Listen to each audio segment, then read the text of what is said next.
Le 29 mai, et comme chaque année à peu près à cette même période, Creality a son anniversaire de lancement et pendant son anniversaire, ils annoncent tout ce qui va arriver prochainement. Cette année a été quand même riche en annonces, avec notamment, évidemment, pour commencer, l'annonce la moins folle, c'est celle de la Creality Ender 3 V3 Mega. Donc une nouvelle variante d'Ender 3 avec un volume d'impression de 420 par 420 par 420 mm. J'en ai déjà parlé lors de la vidéo que j'ai sortie sur la Bambu Lab A2L. Donc évidemment, c'est une imprimante qui va plaire aux gens qui cherchent un grand volume d'impression, très grand volume d'impression, avec une facilité d'impression plug and play, comme on pourrait avoir sur à peu près toutes les marques à l'heure actuelle. Sachant que les derniers grands volumes qui sont sortis comme ça, c'était ceux de chez Elegoo avec la Neptune 4 Max, qui était, si mes souvenirs sont bons, de 450 par 450 par 450, mais qui n'avait pas tout ce qui était mise à niveau automatique et compensation des résonances, etc., etc., etc. Donc voilà, c'est une imprimante de niche, mais plutôt bienvenue pour ceux qui cherchent ce type d'imprimante. Deuxième annonce qui a été faite, c'est celle de l'accessoire CFS Nano qui va se brancher sur la Spark X i7. Ce nom est vraiment à coucher dehors, je le retiendrai jamais. Donc ce petit accessoire, ça va vous permettre d'imprimer en 4 couleurs sur cette imprimante et de faire baisser les coûts, donc les coûts de production de cette imprimante aussi.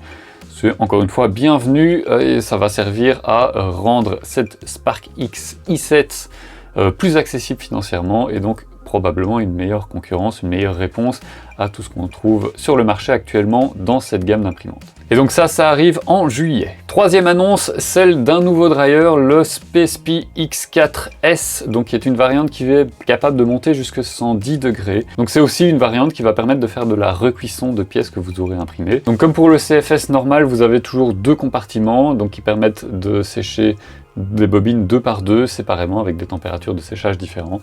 Donc ça c'est intéressant aussi.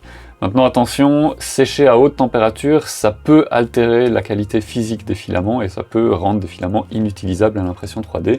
J'en ai fait les frais notamment avec du PA HTCF qui n'était pas vraiment prévu pour être séché à plus de 100 degrés et maintenant qu'il n'imprime plus bien, j'ai beau le sécher dans tous les sens, ça marche plus bien.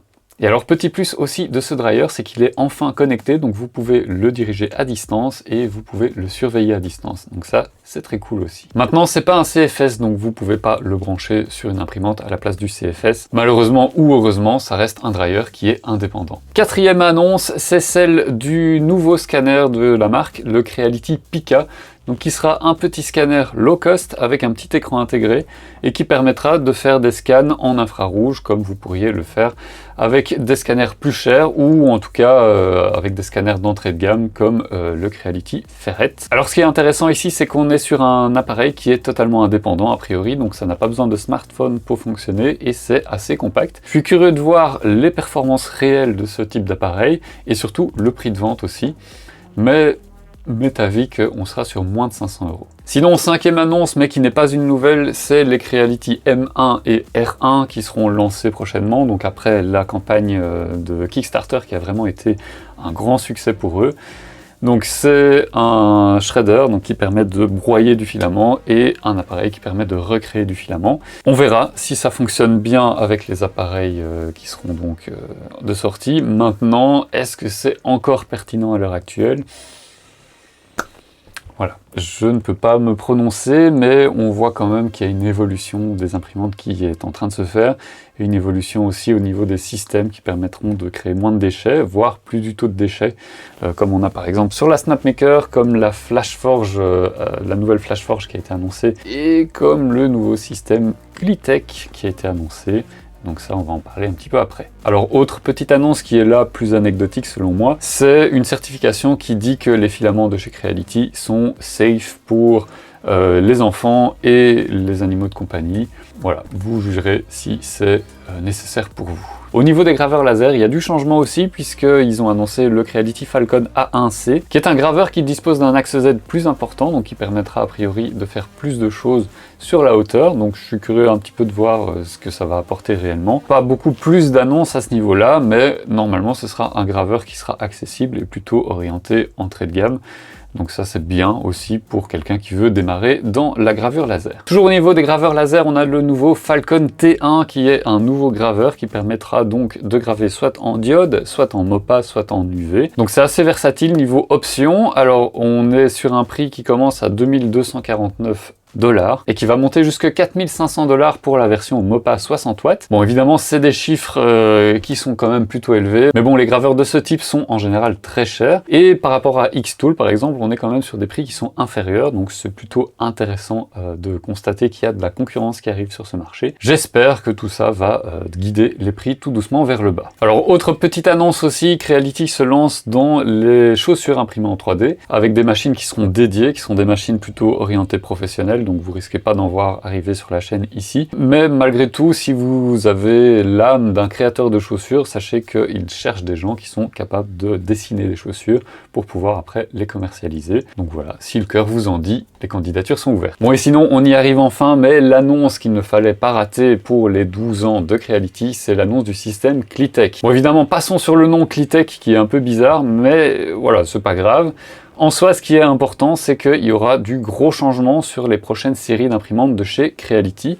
Donc ils ont annoncé évidemment une K3, du coup ce ne sera pas porté sur les K2 ni sur les K1. Et donc cette nouvelle génération d'imprimantes va apporter un système de changement de buse, de hot end à chaud pendant l'impression, avec un système qui permet de changer donc de buse en moins de 5 secondes, c'est ce qui est annoncé. Et surtout un système qui prend moins de place que ce que vous avez chez Snapmaker, par exemple pour la U1, ou bien pour la nouvelle Creator 5 de chez Flashforge. Bon, je vous propose de vous attarder un petit peu sur ce système Clitech, parce que pour moi, il y a enfin du changement chez Creality, et putain, ça fait du bien. Alors ce changement pour moi, il est très important, puisque ça signifie surtout que Creality est en train de passer d'une position de suiveur à une position d'à nouveau innovateur. Et ça, c'est bien, parce que je vous avouerai que les K1 et les K2, ça reste du réchauffé, c'est pas innovateur. Et ça, c'est franchement ce qui m'avait un petit peu déçu. Même si Creality essayait de se battre soit sur le volume d'impression, soit sur le prix, mais malgré tout, c'était pas une grosse révolution. Donc on a ici un système qui est très inspiré de ce qu'on trouve avec l'index chez Prusa, mais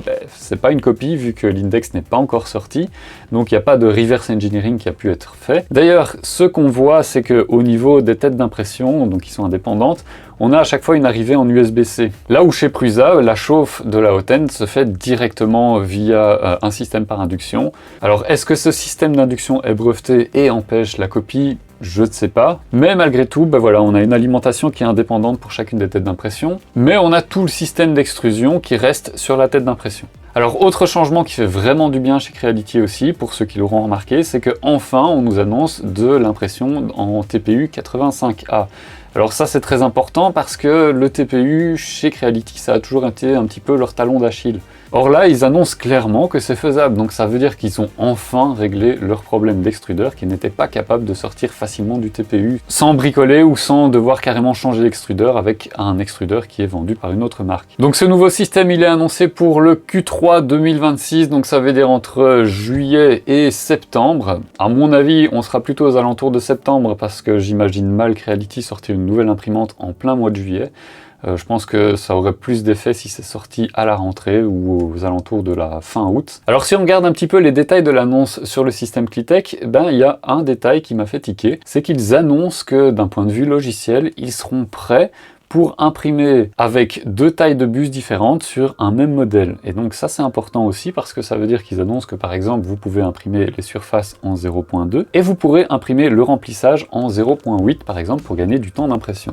Alors ça c'est pas mal et surtout c'est inédit, donc pour l'instant ni chez Bambu Lab ni chez Prusa ce genre de fonctionnalité existe. Donc est-ce que c'est un effet d'annonce et il va falloir attendre un an pour avoir cette fonctionnalité réellement présente sur Creality Print, ou bien c'est une fonctionnalité qui est déjà prête et qui sera sortie au moment de la sortie de l'imprimante. Ça, ce sera à voir. En tout cas, je suis impatient de voir un petit peu ce que ça donne. Et j'espère vraiment, je croise les doigts pour que ce soit réalité et que ce soit déjà développé à l'heure actuelle dans les nouvelles versions internes de Creality. En tout cas, l'impression 3D couleur multimatière sans déchets arrive et elle arrive vite. Et ça me fait quand même me poser des questions sur l'avenir réel des systèmes de recyclage de filaments. Donc, est-ce que ce sera encore utile ? Sachant que ces systèmes auront des limitations, ne seront pas parfaits, finalement, est-ce que ça ne vaudra pas plus la peine de dépenser la même somme finalement dans une nouvelle imprimante plutôt que dans un système de recyclage de filaments, ou bien simplement se dire bon, j'ai payé une imprimante pas chère, il y a des déchets certes, mais bon tant pis, au moins j'ai pas payé mon imprimante chère dès le départ.